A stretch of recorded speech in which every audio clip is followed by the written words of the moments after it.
Hello and welcome back. Today we're going to be covering a very weird attack. I call this the Mass Revive Spell attack. Some people are calling it the Super Yeti attack, obviously because it contains Super Yetis, but it also contains a lot of revive spells. So just like yesterday, I'm going to quickly show off the attack, draw, and explain exactly what we're looking for when we look at a base.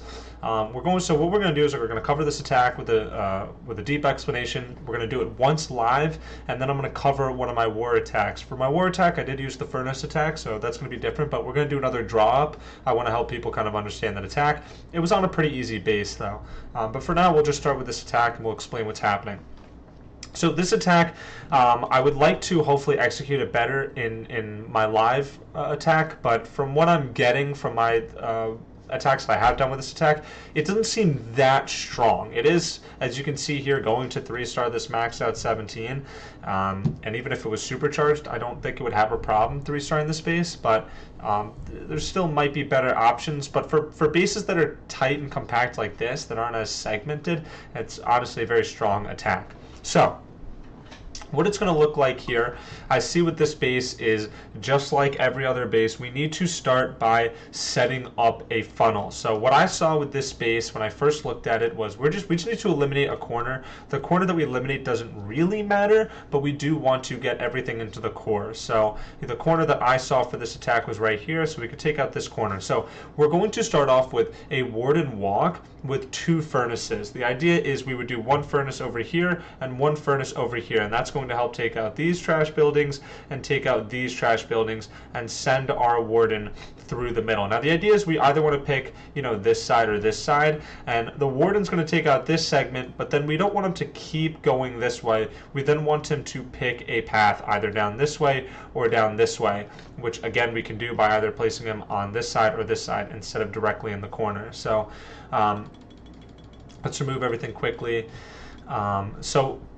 And we'll quickly go over, we'll let the replay play, and then we'll pause again. So again, we do the furnaces down here in the corner with the warden. So I chose this bottom side. I wanted the warden to funnel up this direction. Again, it didn't really matter which way I picked, but that's the way that I picked. So the furnaces, they're going to clear these buildings on the outside, and then as I said, he's now going to move into the corner here, and then eventually, as we want him to, he's going to move to the right. Now, another way that we can guide him to the right is just with our troops. He's going to follow wherever the housing space is, so we're going to use our troops here. So, at this point, here's what I see. The funnel has now been set up, so the troops, if I place them on this side, are obviously going to go this way. That is a bad arrow. And if I place troops on this side, they're obviously going to go this way. So, what this attack is going to consist of is 2 things. The first is the Super Yetis. So the Super Yetis are going to go in with the Queen, and the Warden is going to follow where the Yetis are. So you'll see in this attack I place my Super Yetis along with the Queen down on this end, and I want them to go through this way. So we'll watch that happen here. Let's get the replay going again. So we're going to place the Super Yetis, and that way the Warden will then follow them, and the attack will start. We want the attack going through the core, the Yetis, and the Queen.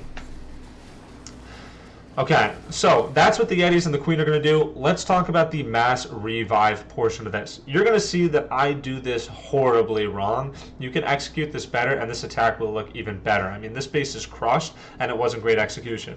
Now at this point, I can then place my King down here, and he's going to tank for the Ricochet Cannon, for the multi-archer tower, for all of these defenses, and we can then place the RC in, and the RC will take out the defenses while the King tanks. The idea is they'll do whatever they do. They'll hopefully take out this entire compartment, and they'll most likely both of them die after taking out the compartment.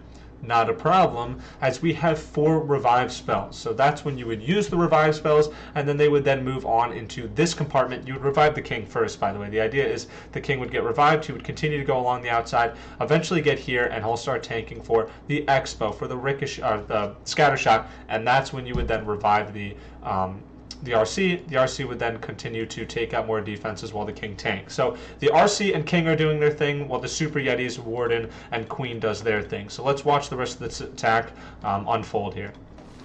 So Yeti's going to the core. Here comes the King on the back end. We'll just do 2 times speed. You can see that the King wasn't taking for the RC is how I messed up. But we let the King do his thing.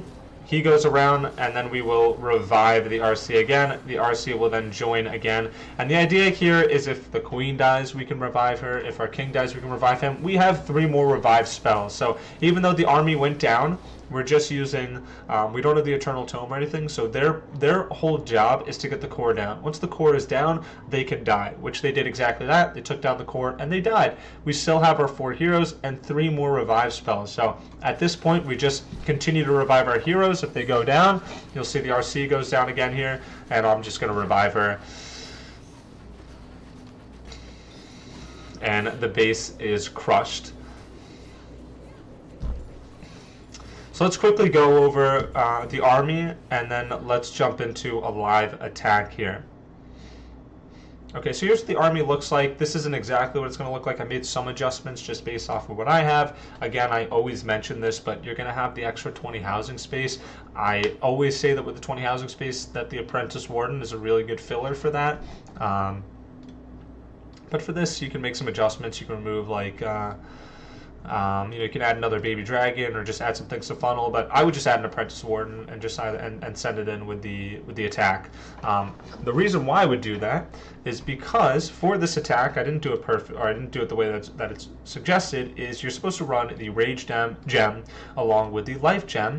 My Life gem is pretty under-leveled, but I actually think running the Apprentice Warden plus the Healing Tome. So you get the Rage Gem, you get the Life Gem through the Apprentice Warden, and then you get the Healing Tome. So you really get a lot here.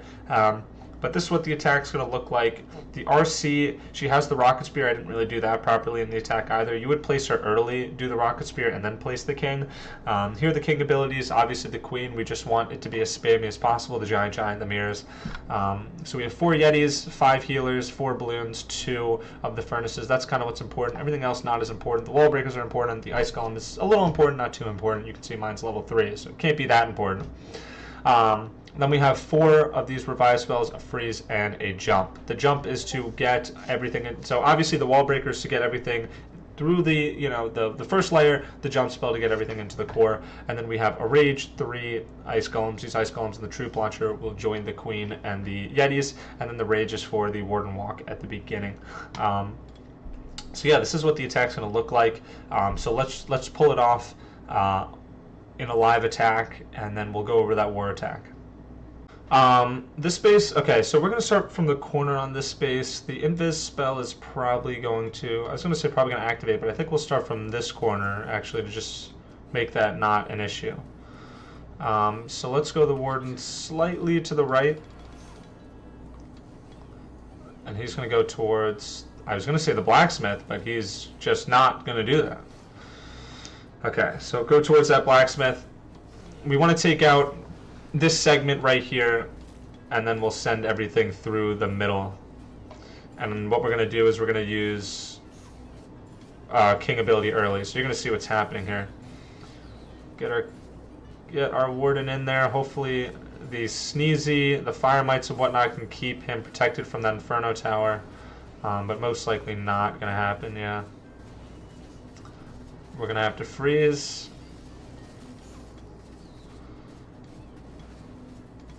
And we're going to do a jump spell right here. A baby dragon to make sure everything really funnels in. And everything gets in there. We'll use a Rage right off the bat. And then this is what we'll do. We're going to do King here. Ice Golem down. The Queen, she's going to go in as well. We use the ability pretty early, not too early. And because the Queen and everything's actually going to take out this compartment, I'm going to wait a second. Okay, never mind. I'm going to use the King ability there. We'll throw down the Troop Launcher at this point. And the Queen, we're going to save her ability, honestly. Let's throw down the RC, use her ability right off the bat. And everything's looking good right now. The Queen's going to do some work here. She's going to get some stuff done. I'll probably have to revive her, but I'm just not going to revive her yet. I want her to get some protection before we revive her, but we've taken out enough of the base where 4 revive spells is going to be enough for us to clear out the rest of this base. But we're going to let everything do as much as it can before we worry about these revive spells. We may actually just take out the whole base. Okay, never mind. We didn't need the revive spells. That base wasn't super leveled. like not the best bases that I wanted to show off for this attack. But hopefully you guys get the idea. I mean, the Yetis are you know, they're really enough to do good work, and then, you know, you'll revive your hero or your heroes towards the end of the attack as needed.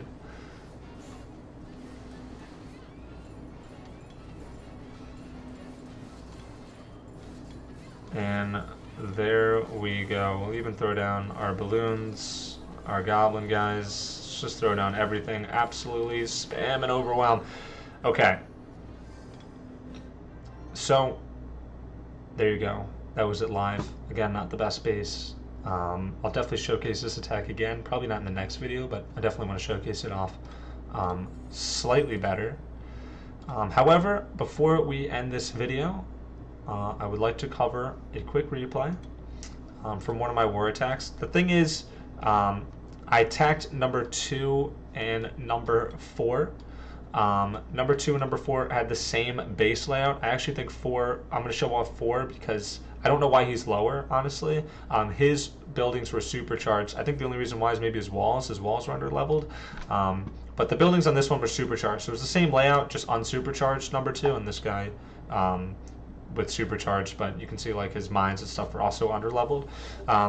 So this was the furnace attack. But I'd like to cover the furnace attack. We'll even do some drawing, I guess, for this as well. So, right off the bat, and this is a really easy base for fireball attacks, as you can see. I mean, we can take out a whole compartment with the fireball.